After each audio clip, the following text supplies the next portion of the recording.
Antes de passar a palavra ao preletor, antes de tudo, uma boa noite a todos, e especialmente aqueles que chegam hoje pela primeira vez, as nossas boas-vindas. Alguns irmãos chegaram inclusive do sul do estado aí, são muito bem-vindos em nome do Senhor Jesus, e aqueles que não vieram ontem à noite. Vocês têm aí em suas mãos, foi-lhes passada uma errata da programação.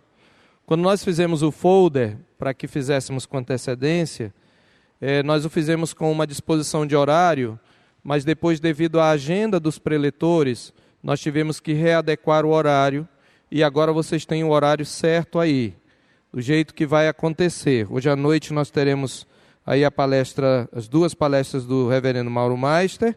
Amanhã pela manhã nós teremos duas palestras com o presbítero Solano Portela, depois uma mesa redonda com perguntas e respostas, e você já pode formular alguma pergunta que lhe surgir à mente. E à noite nós teremos uma palestra do presbítero Solano e a última palestra novamente do reverendo Jader Borges, que estará também falando amanhã, tá certo? Então, só gostaria que você observasse no intervalo os nossos 15 minutos. A livraria está sendo aberta bem antes do início da conferência.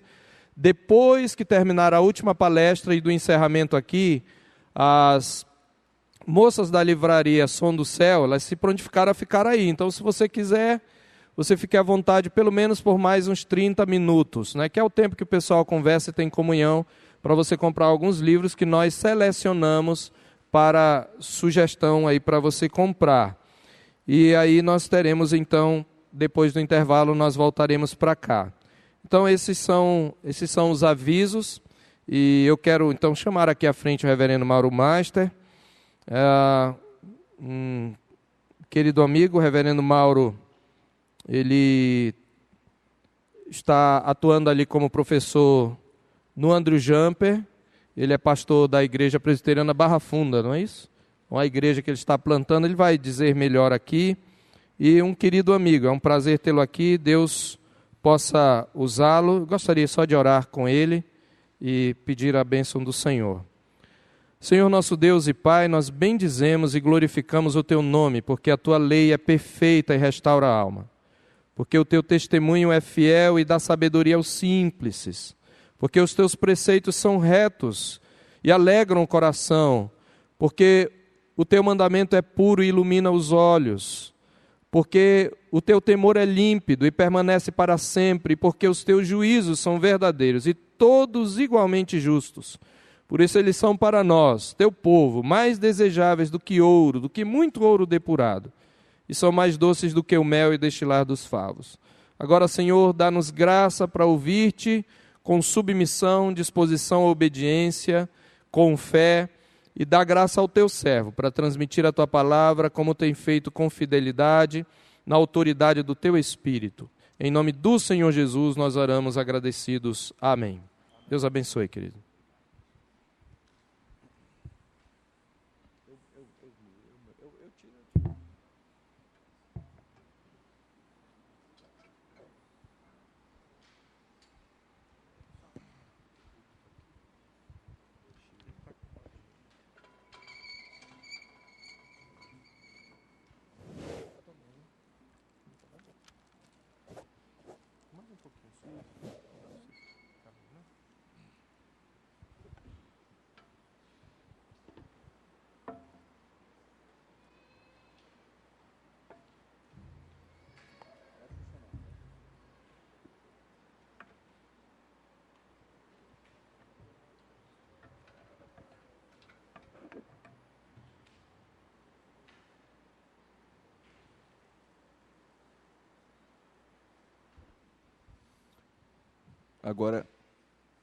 Agora foi.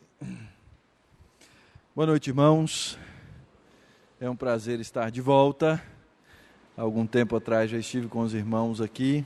E quando me convidaram e me deram o tema, eu falei, pastor Alfredo, é o mesmo tema que eu falei na sua igreja há vários anos atrás. Eu lembro que eu vim falar sobre aliança e família. Talvez algum de vocês passou por aqui naqueles dias que eu estive com os irmãos e já ouviu alguma coisa do que vamos tratar aqui nessa noite. Mas antes de começar, eu queria apenas lembrar ou informar, talvez a maioria dos irmãos, eu tenho a honra, o privilégio de trabalhar nessa escola, que é o Centro Presbiteriano de Pós-Graduação Andrew Jumper. É uma escola de pós-graduação. E ali então nós oferecemos cursos teológicos em várias áreas do conhecimento teológico, não é? Trabalhamos Antigo Testamento, Novo. Pastor Marcos é formado na área de Antigo Testamento, o pastor Gessé também, não é? Antigo Testamento, Novo, pastor Heleno. Nosso grande sonho, alvo, é levar o pastor Alfredo, mas isso ainda temos muitas lutas, até mesmo porque agora ele é meu chefe na Junta de Educação Teológica. Nós oferecemos lá em São Paulo cursos modulares. Então os irmãos pastores vão 3, 4 vezes ao ano a São Paulo, passam lá uma semana. Pastores da Igreja Presbiteriana do Brasil têm bolsa integral, inclui a hospedagem do aluno lá em São Paulo, quando ele vai fazer os cursos, quando ele vai fazer os módulos, não é? Então é um convite, um desafio. As inscrições estão abertas até segunda-feira, então você ainda pode começar ano que vem, se você for um pastor ou um irmão que queira estudar em algumas dessas áreas após graduação. Mas para a maioria aqui, eu tenho um outro programa, que é esse primeiro que está em cima, que é o nosso programa de educação à distância. Você pode se formar sem nunca ir lá, exceto na formatura. Na formatura você tem que ir. Nós oferecemos módulos na área de teologia. Esses módulos são de 4 semanas, um aluno se inscreve, estuda durante 4 semanas com um de nossos professores, e repete, ou tem módulos assim, são 13 módulos, depois de 13 módulos, você obtém o seu certificado dentro de uma das áreas. Nós temos 3 áreas, nós temos estudos teológicos, que é o primeiro, onde você nunca estudou teologia, quer aprender, você começa por aí. Depois nós temos uma segunda linha de pesquisa chamada estudos bíblicos teológicos, e depois temos uma terceira que é uma área de estudos pastorais, onde a gente trata de vários assuntos da vida da igreja, mas ele serve para você que é presbítero, professor de escola dominical. Se você tem uma graduação em qualquer área do conhecimento, você pode fazer um desses cursos conosco.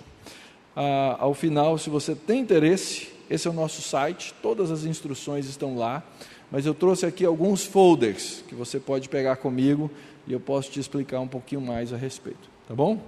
Então, feita a minha propaganda,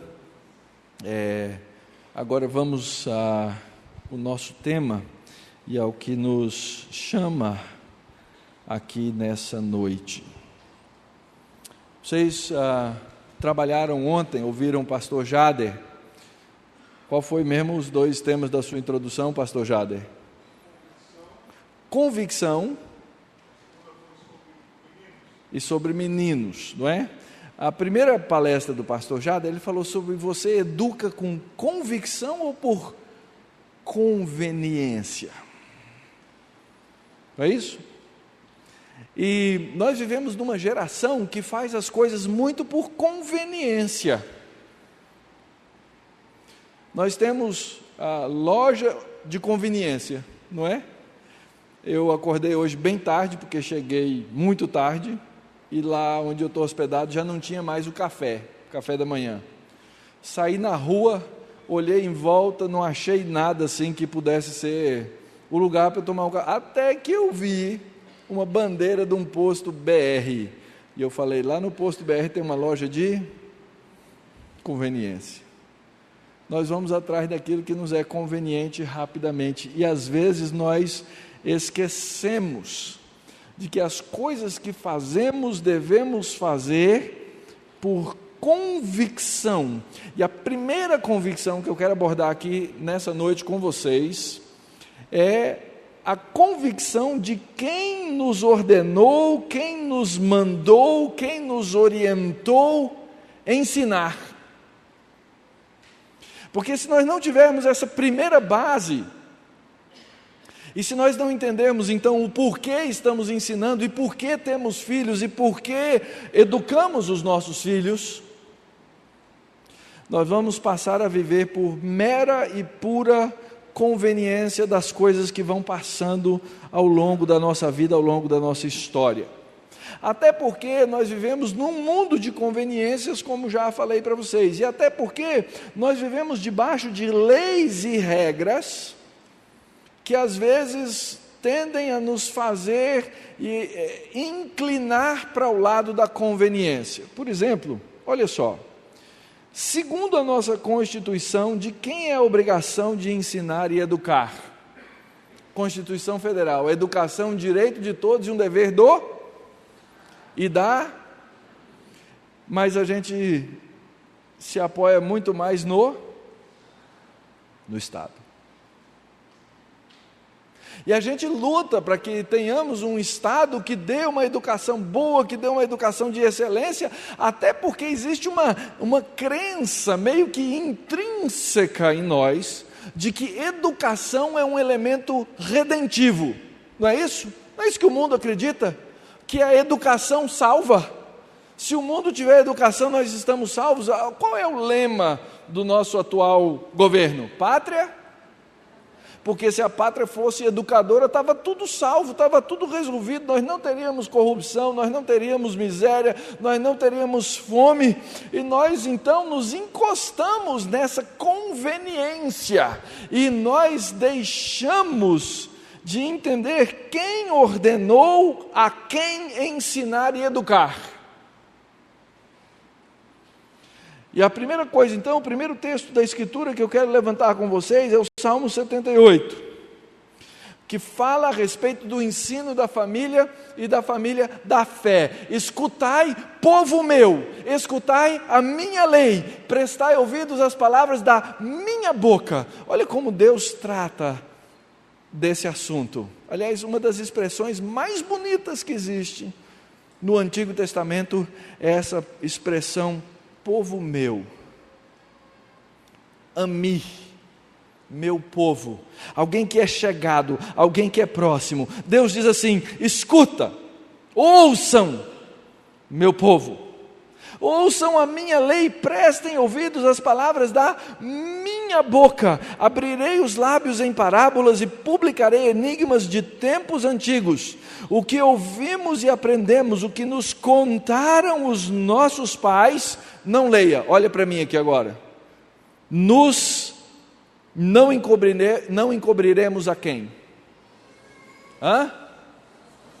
Não é para ler, vocês estavam lendo, vocês estão colando, mas a maioria falou assim: não encobriremos a nossos filhos. Agora leia, o que o texto diz? Não encobriremos aos seus filhos. O que Deus está nos dizendo aí, queridos, é que aquilo que nós aprendemos de Deus, nós temos uma obrigação de ensinar amplamente, a começar da nossa casa, a começar da nossa família. Nós temos uma obrigação de ensinar aquilo que Deus disse, a lei de Deus, de maneira ampla às gerações que virão depois de nós. Verso 4, não o encobriremos aos seus filhos, contaremos à vindoura geração os louvores do Senhor e o seu poder e as maravilhas que fez. Deus deu-nos uma ordenança, essa ordenança pertence à família e à família da fé, de que nós não podemos deixar encoberto às próximas gerações as coisas que Deus fez no passado, as coisas que Deus fez na história da redenção e a maneira fantástica, tremenda, maravilhosa com que Ele fez todas essas coisas. Mas, por conveniência, nós culpamos o Estado, não é verdade? Não, está na Constituição. A educação é obrigação de quem? Do Estado. Por conveniência. Porque falta à igreja moderna, falta à igreja contemporânea, a convicção de que tem que ensinar. Quer que eu dê um exemplo para vocês? Quando os puritanos chegaram na Nova Inglaterra, lá nos idos no início, no comecinho dos anos 1600, eles se assentaram, estabeleceram leis, e a primeira coisa, depois que eles conseguiram fazer a sua primeira colheita, porque eles estavam passando fome, porque não sabiam plantar lá naquele lugar, a primeira coisa que eles fizeram foi estabelecer escolas. Primeira coisa. Aí tinha um pastor lá chamado John, né? O seu João. Ele tinha um dinheiro. E ele deu esse dinheiro para começar uma escolinha. Uma escolinha chamada, em homenagem a ele, Harvard. John Harvard. Porque eles tinham uma preocupação de que se eles não educassem, e é interessante, tem inclusive uma lei no estado de Massachusetts que fala isso, se eles não educassem a próxima geração de pastores deles, eles se corromperiam e perderiam o propósito para o qual foram para lá. Essa é uma das maiores e mais respeitadas universidades na face da terra hoje. Um antro de anticristianismo. Mas não foi só essa não, eles fundaram outras escolinhas. Fundaram Harvard, fundaram Yale, fundaram Princeton. Essas são 3 escolas de origem protestante, que estão entre as 10 melhores do mundo, e que hoje não tem nada a ver com o cristianismo. Sabe por quê? Porque o cristianismo, ao longo dos séculos, ele foi perdendo a convicção de que ele tinha que ensinar. E nós, cristãos, e os pastores da igreja, e os crentes em geral, falam, não, esse pessoal faz melhor do que a gente, deixa eles ensinarem, deixa que eles façam. E nós perdemos um testemunho de gerações, jogado na lata do lixo, porque nós desistimos das nossas convicções do ensino. E é por isso, queridos, que o mundo vai mal. Porque a igreja deixou de cumprir o seu papel de ensinar. Nós fomos ensinados e ordenados a ensinar por uma razão.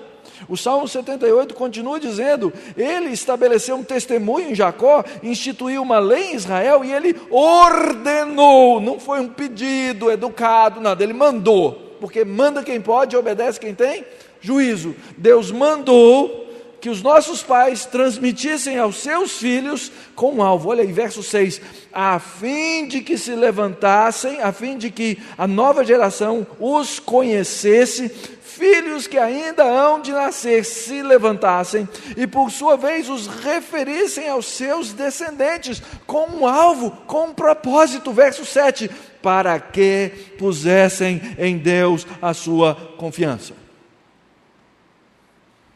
Mas hoje nós colocamos em quem a nossa confiança? A geração de hoje coloca a sua confiança em quem? Em si mesma. Nós montamos esquemas para nos proteger de todas as coisas, sem confiar em Deus. para que pusessem em Deus a sua confiança e não se esquecessem dos feitos de Deus.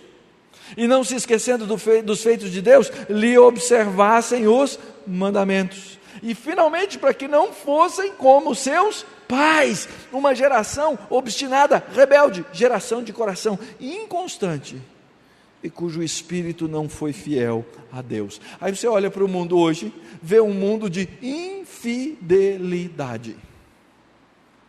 O grande escândalo dessa semana, de caráter mais global, não é? Foi um site de uma empresa que se tornou uma grande empresa nos Estados Unidos, chamada Ashley Madison. Você entra nesse site, eu nunca tinha entrado, tá? É bom sempre deixar claro, né? Mas fui lá olhar agora, não é? E embaixo do site tem um lugar para você clicar e diz assim: a vida é muito curta, tem um caso. É um site de casos para você poder cometer adultério. É um site de adultério. Por que virou escândalo? Já era um escândalo. Virou escândalo porque alguém hackeou esse site e expôs a lista de quem acessava esse site. Adivinha qual era um dos grupos que mais usava o site ao redor do mundo? Brasileiros.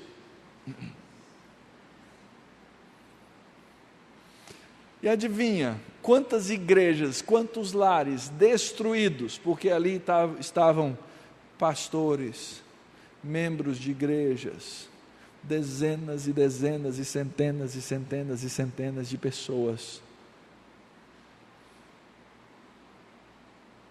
que se diziam crentes, ou que são crentes e caíram, não sei. Por quê? Porque nós vivemos numa geração de infiéis. Olha o lema desse site: adultere, porque afinal de contas a vida é muito curta. Você vai ficar com uma mulher só, vai ficar com um marido só, aproveite. E nós mantemos o seu sigilo. Deve ter alguém aí da sua região, da sua cidade, do seu bairro, querendo a mesma coisa. As pessoas se encontravam e adulteravam. Isso porque nós vivemos numa sociedade que perdeu a convicção de que deve ensinar a palavra de Deus, porque nós nos tornamos a grande minoria. E eu acredito, irmãos, que nós pecamos. Eu já estive aqui, já fiz essa pesquisa no passado. Quantos habitantes tem? Quantas pessoas vivem aqui nessa cidade, irmãos? Qual a população? Hã? Vou ter que acessar o site do IBGE aqui agora? Hã? Isso, Boa Vista. 300 mil pessoas? Vou fazer... Hã? 400 é o estado. Ok. Vou fazer uma pergunta só para vocês. Quantas escolas cristãs tem aqui nessa cidade, irmãos?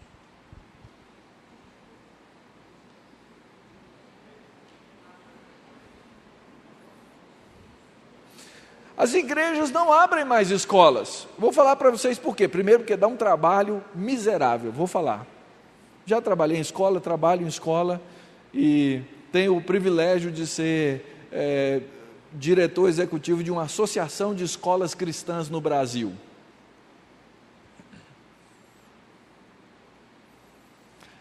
As pessoas não querem abrir escolas cristãs porque dá muito trabalho, e dá mesmo. Sabe por quê? Porque nós educamos por conveniência, não por convicção. Nós não temos mais convicção. E por que eu estou falando em escolas cristãs? Eu estou falando em escolas cristãs porque as escolas cristãs, elas são as parceiras da igreja na educação dos nossos filhos e da vindoura geração. Quando não havia necessidade de escola, e a gente educava os filhos em casa, e eles aprendiam tudo em casa, ok, não tinha necessidade disso, mas hoje não é assim, o mundo é complexo. Ou você está aqui e você não manda seu filho para a escola. Se você não mandar seu filho para a escola, segundo a lei brasileira, você vai para a cadeia. Então você, pela conveniência, você manda para onde? Para a escola do Estado. O Estado se diz o quê? Um Estado supostamente laico, mas cada dia mais ele se torna um Estado o quê? Antirreligioso. É diferente de ser Estado laico. E cada dia mais ele se torna anticristão. Por instrução, a igreja que você frequenta dá para os filhos dos crentes por ano. Faz a conta. Se a criança for todos os domingos, e for um pai e uma mãe Caxias mesmo, e não deixar faltar nem um domingo, ele tem 52 horas de instrução formal, indo para uma aula de escola dominical de 1 hora. Suponha que esse pai e essa mãe sejam crentes assim, tremendos. Que todos os dias eles deem 1 hora de instrução para os seus filhos em casa, formal. Sobre Bíblia, Palavra de Deus, vida cristã, ética, moral e etc. São mais 365 dias. Mas isso porque ele fez isso também no domingo, tá? Então são 365 mais 52. Faça a conta, nós estamos perdendo por quanto? Em termos de instrução. Nós estamos perdendo abundantemente.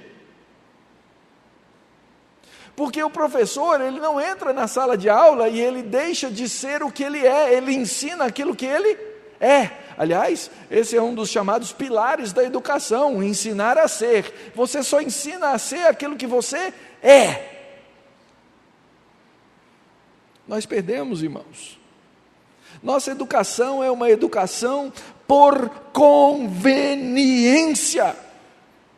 Aliás, o que acontece em geral nas igrejas é que nós perdemos a essência da educação e acabamos terceirizando. Sabe por quê? Que muitas vezes os nossos filhos não são crentes? As razões podem ser várias. Mas a maioria das vezes é porque nós acreditamos que a evangelização dos nossos filhos pode ser terceirizada. Nós terceirizamos a evangelização dos filhos. Não, tem um professor na escola dominical, e a gente sabe, né? Tem os ditados populares: casa de ferreiro, espeto de pau. Então, talvez não seja melhor eu fazer, eu deixo que outro faça. E nós não investimos. E nós esquecemos que a responsabilidade fundamental da educação é dos pais. A primeira obrigação que você tem como pai, como mãe, como tio, como tia, como avô, como avó, como pastor, como membro da igreja, é evangelizar os filhos, trazê-los à verdade. Entender a sua necessidade de salvação. Mostrar, como diz o apóstolo, qual a razão da esperança que há em nós.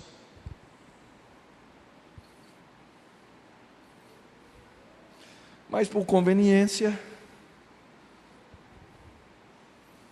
por falta de convicção, nós deixamos as coisas rolar. Deixa eu falar mal aqui da minha classe, pastores. Estou olhando aqui no olho dos colegas. E não estou falando mal dos outros pastores, estou falando mal de nós, não é? Irmãos, nós somos às vezes muito convenientes, e a nossa conveniência se torna conivência. Afinal de contas, já tem quem está dando educação mesmo. Meus alunos na sala de aula, na escola, lá no Andrew Jumper, já me viram fazer essa pergunta. Eu faço isso nos cursos de pregação. Quem aqui já ouviu e quem aqui já pregou em Gênesis capítulo 1, capítulo 2 e capítulo 3? Não fico mais surpreso, no começo era surpresa.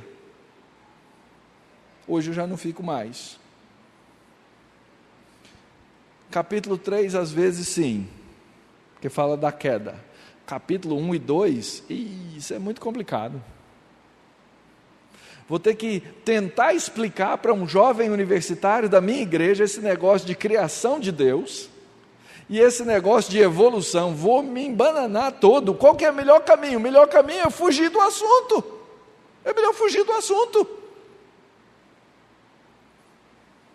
Até a pregação da Escritura, por convicção, está comprometida na nossa geração. Então, a primeira coisa, se nós queremos ver uma geração diferente, modificada, uma geração que entende as coisas, as maravilhas de Deus, nós temos que ter um pacto, nós temos que ter um compromisso de ensino. Esse compromisso de ensino, ele nasce dentro de casa, entre pai e mãe. É interessante isso. Quando pai e mãe não concordam na educação dos filhos, a primeira coisa que os filhos, que passaram por uma coisa que a Bíblia chama depravação total, são pecadores, eles usam isso contra os pais. Você que é pai e mãe, você já devia saber disso, e eu acho que você já sabe. Você sabe aquela história assim, eu sei que meu pai não vai deixar, então eu vou na minha. Eu sei que minha mãe não vai deixar, então eu vou no meu. Eles têm as estratégias, não tem? Eles sabem como fazer. E eles sabem até como jogar um pai contra uma mãe e uma mãe contra um pai. Sabe por quê? Porque eles têm no coração uma coisa chamada pecado. Eles sabem fazer isso. Eles querem satisfazer as vontades deles. Então tem que haver um compromisso de ensino dentro de casa, dentro da família. Tem que haver um compromisso de ensino dentro da igreja. A igreja tem que ser uma comunidade de ensino. E eu já passei por situações difíceis na vida, na qual, como comunidade de ensino, a comunidade não concordava. Aí, o que acontecia? Os filhos dos outros usavam a minha família como um exemplo de como... Não, mas o pastor deixa os filhos fazerem. E vice-versa. Não, mas o pai do fulano deixa. E aí então nós deixamos de ser comunidade de ensino, nós nos tornamos uma comunidade dividida. Não sabemos mais, não concordamos mais, não caminhamos mais juntos numa direção em que a comunidade ensina. Eu me lembro quando os meus filhos tinham 2, 3 anos de idade, 4 anos de idade, eu pastoreava em São Paulo, eu, minha esposa, meus 2 filhos e mais 20 milhões de pessoas, nenhuma era meu parente. Não tínhamos amigos de longa data, não tínhamos conhecidos de longa data, éramos novatos. Eu me lembro um dia que eu cheguei na reunião de famílias do conselho e virei para os presbíteros da igreja e falei: irmãos, pelo amor do nosso Senhor Jesus, me deem cola, porque eu acho que eu estou perdendo na educação dos meus filhos. Mas aí você chega na escola, você chega na igreja, a educação da igreja se tornou uma educação que não segue mais os moldes e os modelos da Bíblia. Ela segue as coisas que estão aí na rua, que estão na escola, que estão nos outros lugares. Nós, ao invés de seguirmos o modelo bíblico, nós seguimos modelos que também são secularizados. Então, é necessário um compromisso entre pai e mãe no ensino, é necessário um compromisso da igreja no ensino, e aí sim, de novo, volta ao meu tema, ao que eu disse que ia perturbar vocês aqui hoje, não é? Nós precisamos das extensões de ensino da igreja, e elas são escolas. Elas são escolas. Escolas que vão abençoar os nossos filhos. Escolas das quais nós vamos participar, escolas que nós vamos ajudar a fazer, crescer, não por conveniência, mas por convicção. Eu trabalhei muitos anos com o departamento infantil lá nas igrejas onde eu passei, mas eu digo que o departamento infantil é um ministério de conveniência. Eu estou falando de mim, não estou falando dos outros não. Eu trabalhei muito no departamento infantil da igreja, enquanto os meus filhos estavam no departamento infantil da igreja. Depois que eles saíram de lá, aí a minha preocupação voltou para outros lugares onde eles estavam. Aí eu fui para a UPA, depois eu fui para a Mocidade. Nós fazemos isso. Eu não estou dizendo que é pecado, mas o problema nosso, queridos, é que a igreja vai perdendo a convicção de que os filhos têm que ser educados, e nós perdemos a capacidade. Nós temos que ter compromisso de ensino. Nós aprendemos a confiar no mundo e esquecemos de confiar em Deus. Qual deve ser a base desse nosso ensino? Esse texto que nós vamos ler agora, ele é o fundamento bíblico mais comum e mais sério para todo o processo de educação cristã. E para ler o texto, nós precisamos entender o seu contexto. Nós estamos aqui no livro de Deuteronômio, é a repetição da lei. Nessa repetição da lei, Moisés está mais uma vez falando ao povo, recordando para o povo, porque ele sabia, Deus sabia, que nós temos uma tendência rápida de esquecer, por isso que Jesus instituiu a ceia, não é? Ele falou, fazer isso em memória de... Porque senão a gente vai esquecer. Não, a gente vai esquecer. Moisés então repete a lei, traz de novo a lei, para um povo que ia entrar no meio de uma cultura pagã. Eles iam entrar em Canaã, e Canaã tinha todo tipo de Deus, tinha um mercado religioso extenso. Os deuses eram regionais, cada um servia uma área, não é? É igual representante comercial.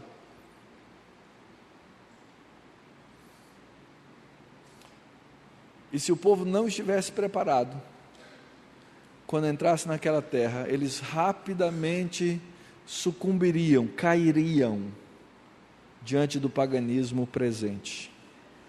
Então, no capítulo 5 de Deuteronômio, a lei, os 10 mandamentos são repetidos. E no capítulo 6 vem então a orientação do que se deve fazer desses mandamentos. É o texto que lemos. Estes, pois, são os mandamentos, são os estatutos e os juízos que mandou Jeová teu Deus se te ensinasse, para que os cumprisses na terra que passas a possuir, para que temas Jeová teu Deus e guarde todos os seus estatutos e mandamentos que eu te ordeno, tu, teu filho, o filho do teu filho, todos os dias da tua vida, e que os teus dias sejam prolongados. Ouve, pois, Israel, e atenta em os cumprires, para que bem te suceda, e muito te multipliques na terra que mana leite e mel, como te disse Jeová, Deus de teus pais. Ouve, Israel, Jeová nosso Deus é o único Jeová. Amarás, pois, Jeová teu Deus de todo o teu coração, toda a tua alma, toda a tua força. Essas palavras que hoje te ordeno estarão no teu coração, tu as inculcarás a teus filhos, e delas falarás assentado em tua casa, e andando pelo caminho, e ao deitar-te e ao levantar-te. Também as atarás como um sinal na tua mão, e te serão frontal por entre os olhos, e as escreverás nos umbrais de tua casa e de tuas portas. Tudo isso que eu falei aqui no Salmo 78 está contemplado aqui nesse texto. A lei, a comunidade, os pais e as gerações. O Salmo 78 é uma releitura de Deuteronômio capítulo 6, uma forma de poesia. Esse aqui é o que eu chamo de o fundamento do Antigo Testamento para todo o ensino. Para todo o ensino. E a primeira coisa que a gente precisa aprender é que a lei de Deus, ela não é uma teoria bonita. O texto mostra exatamente o contrário. A lei de Deus não é teórica, no sentido de que ela é algo que eu faço na teoria, mas que eu posso deixar de lado e não aplicar. Eu não sou contra a teoria, teorias são boas. Mas as teorias boas são aquelas teorias que nós podemos o quê? Aplicar e ensinar. O texto diz assim: estes, pois, são os mandamentos, os estatutos e os juízos que mandou, que ordenou Jeová o teu Deus, se te ensinasse. E uma vez ensinado, eles têm que ser usados e eles têm que ser cumpridos. Aonde? Nessa terra que passas a possuir. Então não é uma coisa para eu aprender e deixar de lado, é uma coisa para eu aprender e aplicar, é uma coisa para eu aprender e eu usar.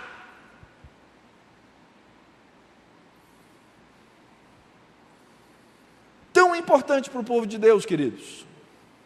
E se eu pedisse aqui agora, se eu apontasse o dedo assim para você, para algum de vocês aqui, irmão, levanta aí e fala para mim os 10 mandamentos. O que você ia fazer?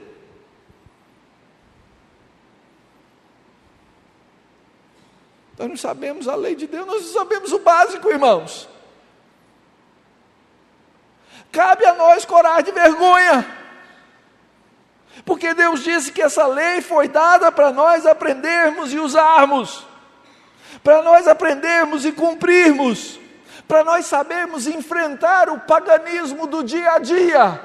Porque quando você levanta-se segunda cedo e vai lá para a escola, para a repartição pública, para o comércio, para onde você vai cumprir as suas tarefas, você vai para um mundo que hoje é um mundo pagão, um mundo de deuses, um mundo de religiões diversas.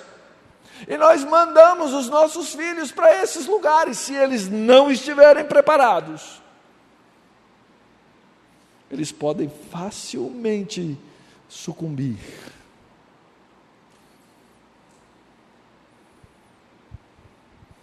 Vou fazer um desafio aqui.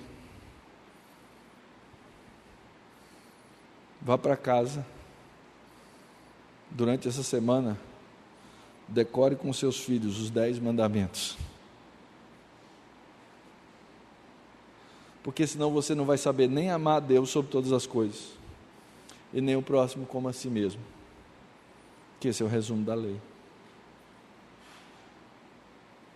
Esse é o resumo da lei.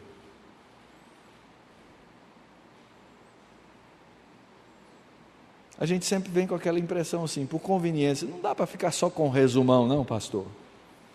O resumão tá bom. Amar a Deus, amar o próximo, legal. Nossos filhos crescem sem saber a lei de Deus.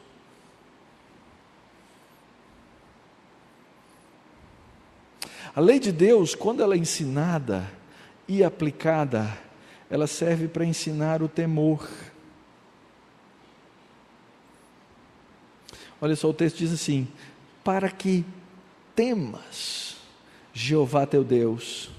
E no texto, na nossa tradução não tem esse segundo para quê, mas na Bíblia hebraica tem. E para que guardes esses estatutos, guardes esses mandamentos que eu te ordeno, tu, teu filho, filho do teu filho, as gerações, todos os dias da vida.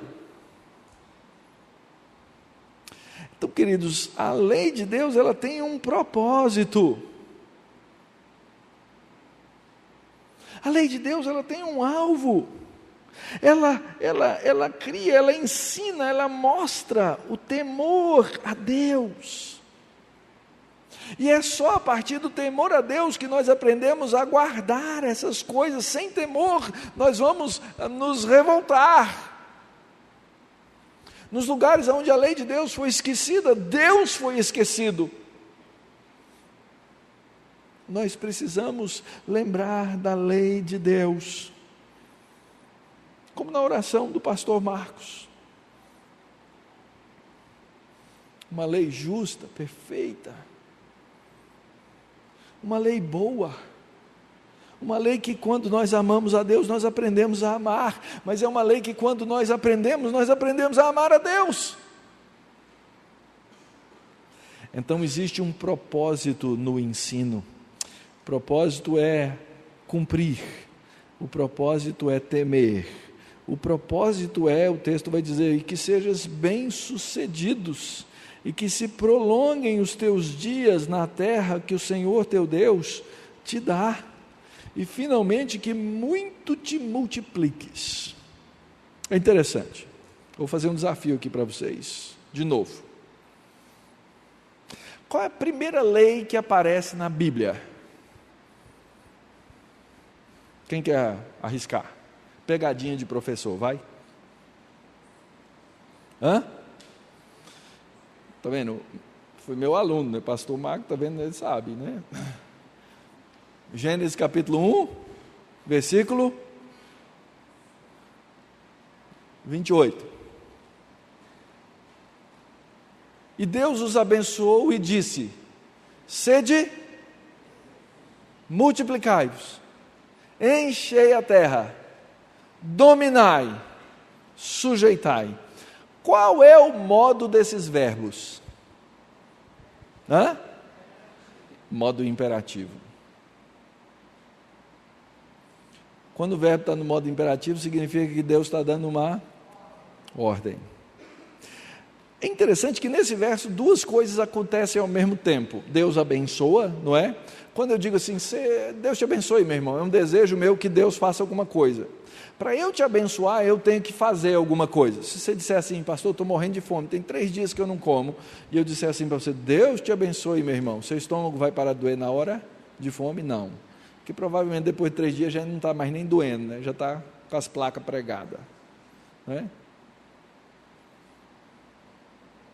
A forma de eu te abençoar é te dando o quê?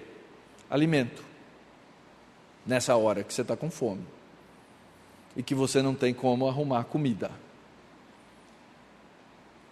Mas a segunda maneira de eu te abençoar é providenciar os meios para que na próxima vez você não tenha a necessidade. Você saiba suprir-se de alimento. Então Deus faz 2 coisas.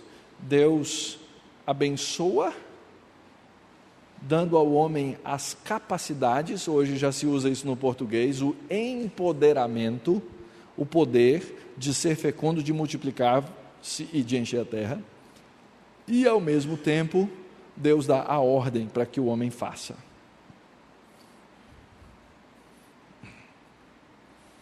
Duas pessoas se casam.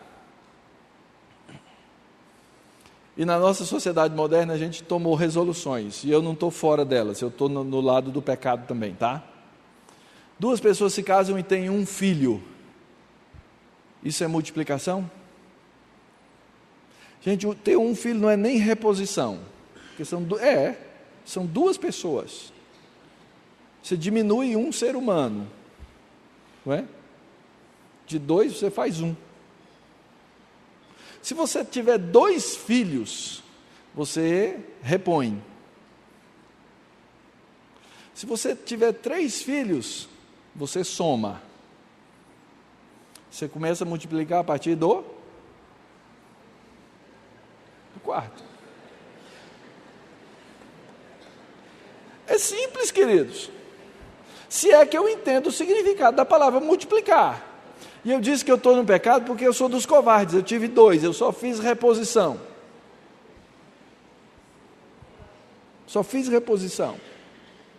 Vocês acham que o nosso mundo piora a cada dia por quê? Porque nós não temos a convicção de que Deus nos ordenou ter filhos. A nossa conveniência qual é? Qual que é o nosso esquemão? Gente, pensa bem. Quem é louco de ter filho nesse mundo de hoje? Não é isso que você ouve? Como é que eu vou colocar eles na escola? Eu não posso mais confiar no Estado, né? Porque a escola está tão ruim.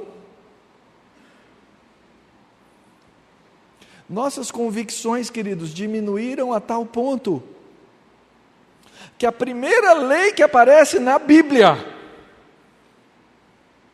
por causa das nossas conveniências contemporâneas, do nosso status, do nosso dinheiro, se eu tenho 2, não é? Eu tenho 2 e consegui comprar um apartamento, uma dívida lá em São Paulo. Se eu tivesse 3, talvez eu não conseguisse, então é melhor não ter. Mas a primeira lei da Bíblia, que foi dada para a humanidade, nós que somos crentes, não cremos mais nela. E eu sei que alguns de vocês vão embora daqui com raiva de mim.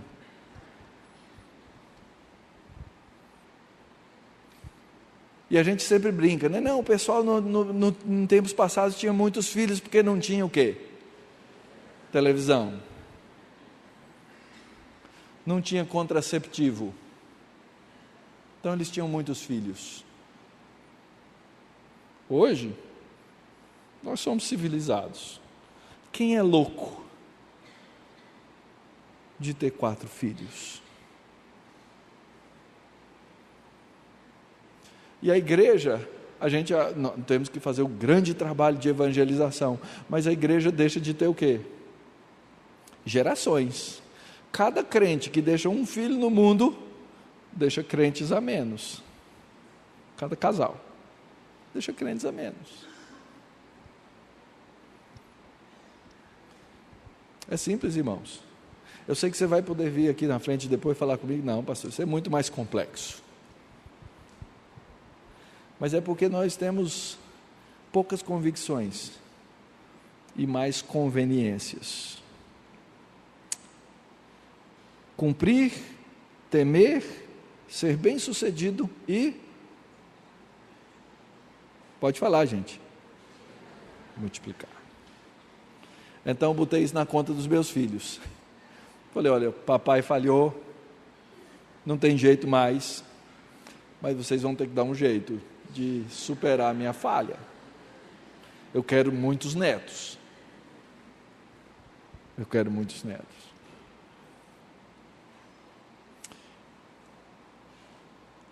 Terceiro ponto, queridos, quando a lei de Deus é aplicada, ela traz bênção. Verso 2c, e que os teus dias sejam prolongados. Ouve, Israel, atenta em cumprires, para que bem te suceda, muitos te multipliques na terra que mana leite e mel, como te disse Jeová, Deus de teus pais. Vocês sabem que a população cristã do mundo está em risco de, nos próximos 35 anos, nos tornarmos a grande minoria no mundo? Por quê? Tive um professor, faleceu ano passado, Dr. Van Groningen. Foi missionário no Canadá, na Austrália. Teve 8 filhos. No funeral dele eu tive a oportunidade de conhecer os filhos todos. Primeira vez que eu consegui vê-los todos juntos. 8 filhos. Todos eles com mais de 4 filhos. Todos eles envolvidos em ministérios cristãos. Um deles, músico, tremendo, para viver e conseguir botar comida na mesa dele, ele dirige um caminhão de concreto, sabe, betoneira.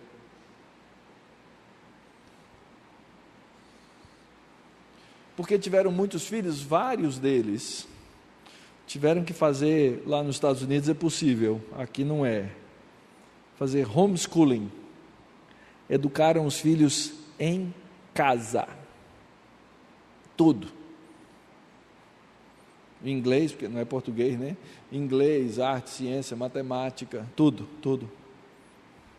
Até chegar no ensino médio. Os filhos fizeram as provas, passaram. O problema, irmãos, é que nós estamos vivendo sem modelos, inclusive, não é? Muito poucos modelos. Quando a lei de Deus é aplicada, ela nos traz bênçãos.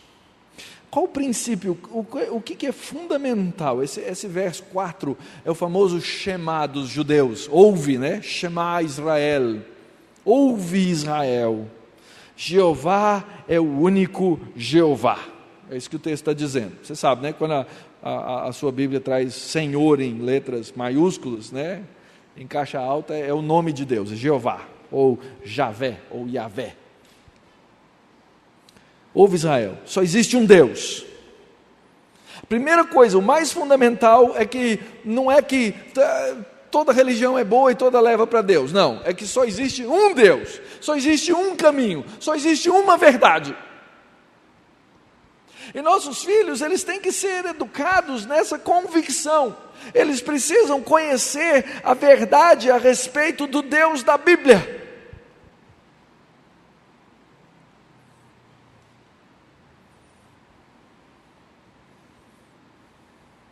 Mas nós pouco falamos de Deus na nossa casa. Pouco lemos a Escritura com os nossos filhos. Pouco fazemos para que eles entendam a verdade. Nós não entendemos que Deus nos deu a função e o trabalho de pastorear os nossos filhos. E esse pastoreio significa ensinar quem é o Deus da Bíblia.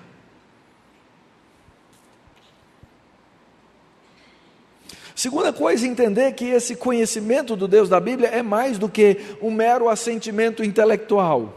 Verso 5 diz assim: amarás, pois, Jeová teu Deus.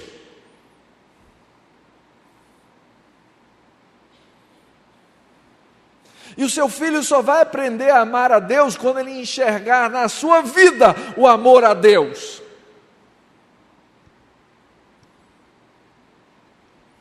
Nós ensinamos por exemplo, nós ensinamos pela leitura, nós ensinamos formalmente, nós explicamos, mas sobretudo dentro da nossa casa nós ensinamos pelo modelo de amar.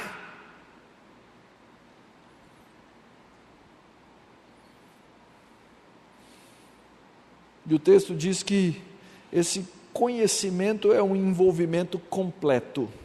Amarás, pois, o Senhor teu Deus de todo o teu. Na nossa cultura, coração é o centro das nossas paixões. Mas na Bíblia, coração não é o centro da paixão. Aliás, na Bíblia, o centro das paixões devia ser estranho naquela época, uma carta de Dia dos Namorados. Porque o indivíduo diria assim: querida, eu te amo. Eu te amo com o esôfago, os 2 rins, fígado e o intestino. Os 2, né? As paixões, elas moram nas entranhas, na cultura hebraica e na cultura grega. Mas o coração é aquilo que você é. Você ama a Deus com tudo que você é: alma, força, envolvimento, trabalho, suor. E o texto continua dizendo: essas palavras, essa lei, isso que eu te ensino, elas têm que estar no centro da sua vida, elas têm que estar no seu coração. E as futuras gerações, elas têm que ver isso. Elas têm que ver isso no pai, elas têm que ver isso na mãe, elas têm que ver isso no presbítero, elas têm que ver isso nos líderes da igreja. Mas às vezes na igreja nós estamos nos matando uns aos outros e dizendo que amamos a Deus. Tem gente que eu tenho vontade de perguntar assim: qual é o ringue que você frequenta? Não é igreja, porque só brigam. Aliás, deixa eu ser contemporâneo. Qual é o octógono, né, que você frequenta? E aí acreditamos que os nossos filhos vão crescer e vão aprender a amar a Deus quando nós nos odiamos.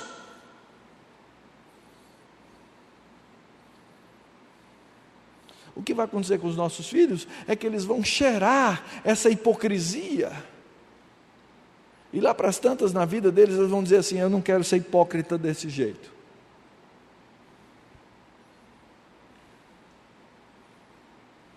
Não quero ser hipócrita desse jeito.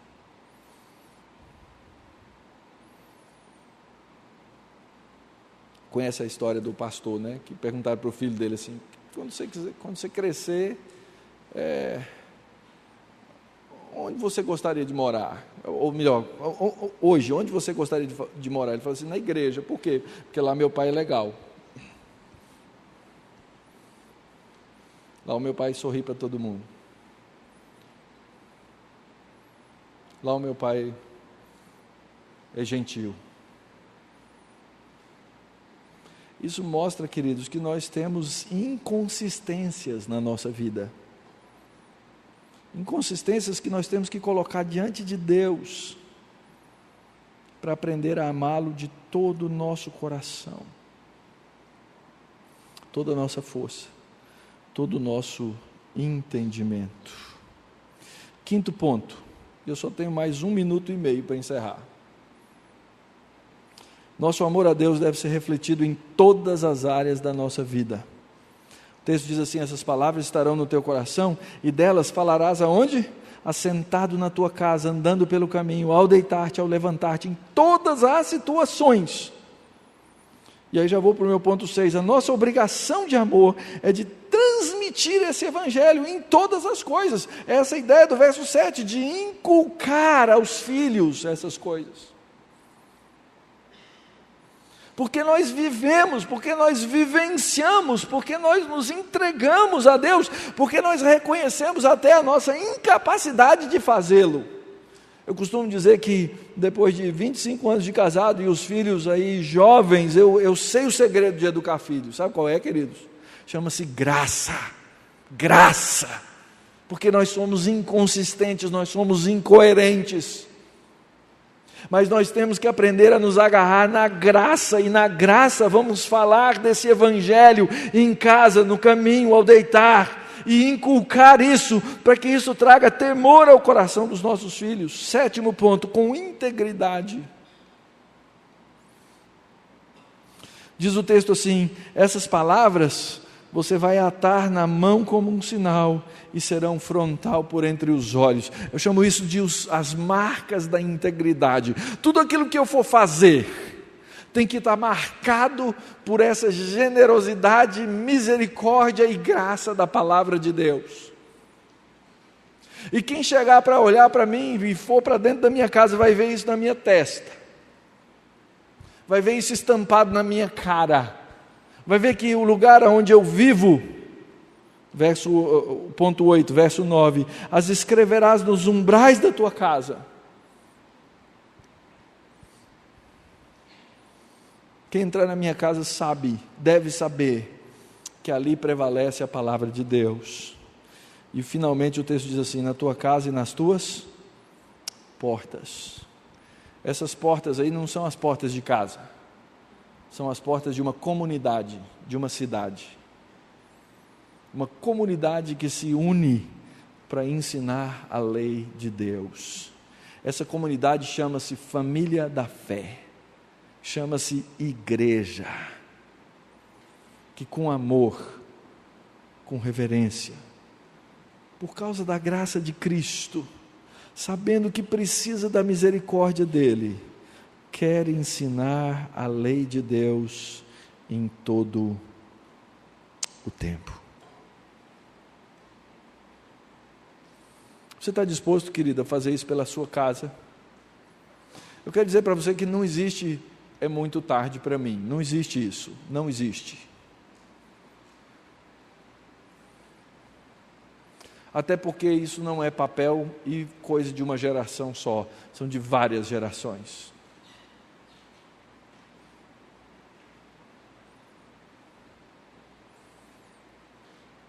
E a Escritura diz que Deus deu essa palavra para abençoar a sua casa.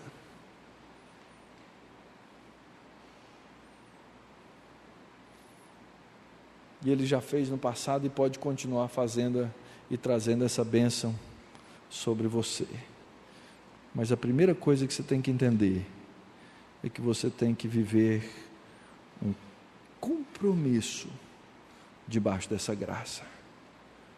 Como pais, vejo aqui, né, alguns pais com os filhos pequenos. Você tem uma jornada longa. Eu quero ter o gozo de ensinar os meus netos esse mesmo evangelho, essa mesma graça.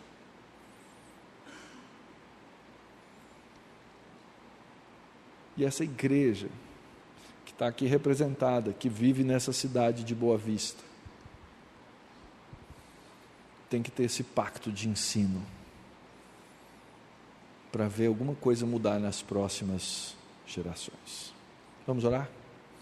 Pai, nós agradecemos muito pela Tua palavra, pela Tua misericórdia e pela Tua graça.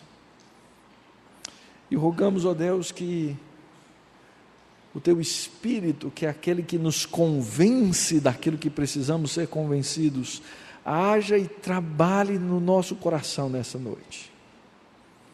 Por amor do Teu nome, Senhor, nós pedimos que nós tenhamos grande convicção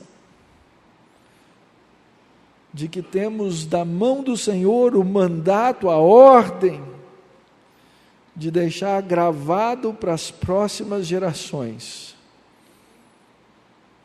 que o Senhor é o único Deus, que o Senhor é um Deus misericordioso, que Tu és, ó Deus, um Pai amoroso.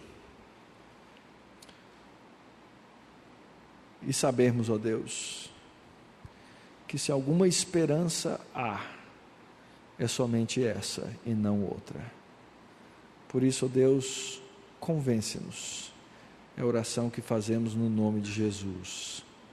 Amém. Amém.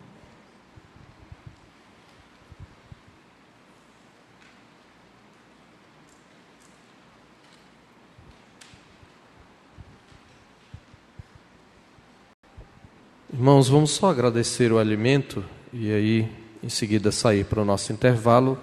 Voltaremos às 9h15, se o Senhor Deus assim o permitir. Eu só peço que os irmãos lembrem desse horário para a gente aproveitar bastante esse banquete espiritual que nós estamos tendo. Oremos.